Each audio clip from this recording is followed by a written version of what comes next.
This spooky tale of warning came from a fellow I worked with in the press shop of a large auto manufacturer in South Australia for a few months many years ago. He was a very straightforward. Anyway, I got to know him over time, and I found he was a very interesting and intelligent fellow. One day, the subject of supernatural phenomena came up, and he started relaying to me a couple of experiences he had had involving actual apparitions. It was obvious to me that he was one of those people who can see spiritual entities at times. He started telling me how one summer night a few years prior to then, him and some friends, most in their late teens, early 20s at the time, were out cruising in their hotted-up cars and found themselves in the very dark car park of Morialta Falls, a popular place to make out and get up to mischief at night. Morialta Falls is like a shady natural cleft in the Adelaide Hills featuring steep gullies and a spectacular waterfall, walking tracks and large weathered rocks, particularly at the base of the waterfall. They all noticed when entering the car park that another car was parked a small ways off, but thought nothing of it. Like I said, it was not apparent if anyone was in the car as no one could be seen, and there were no lights or music or motion emanating from it at all. Just the cool, dark silence of the night.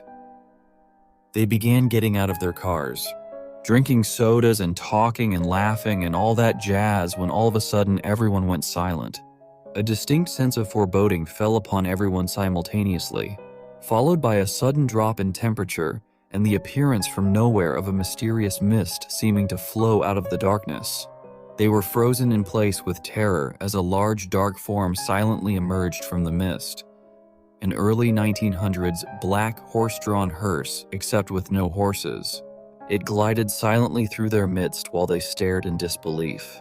It was then a scream or yell from someone in the group shattered the spell they were under, and like a flash, everyone was scrambling back into their cars.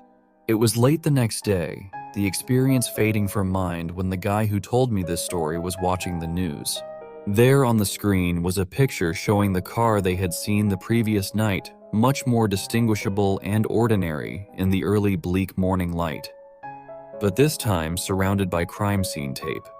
Apparently the owner of the car was an 18-year-old guy who had just broken up with his girlfriend and had driven there the night before in a state of deep emotional and psychological trauma.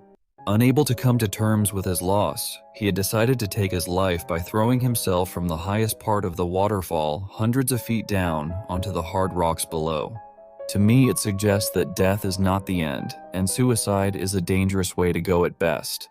For after the physical death, there may be a second death, where the devil's hearse collects you before any human constructed hearse can.